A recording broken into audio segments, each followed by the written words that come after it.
Muy bien, este es el último proceso, que es el de echar el cemento. Ahí tenemos a don Álvaro, un representante digno de Guatemala, ¿verdad? Poniendo con sus manos maestras, ¿verdad? Miren cómo me la llevo, digo usted. Miren cómo me la llevo, dice el Alvarito. Vean qué lindo está quedando el trabajo, ¿eh? Aquí viene cubierto todo even, completo, ¿eh? Desde la esquina donde comenzamos.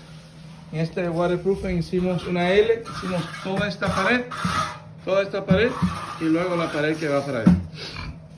Así que miren qué hermoso se ve ya el cemento puesto, el Ridge Seal o el Polydrain, cualquier nombre que se le llame a esa parte de atrás. Así que este es el último proceso.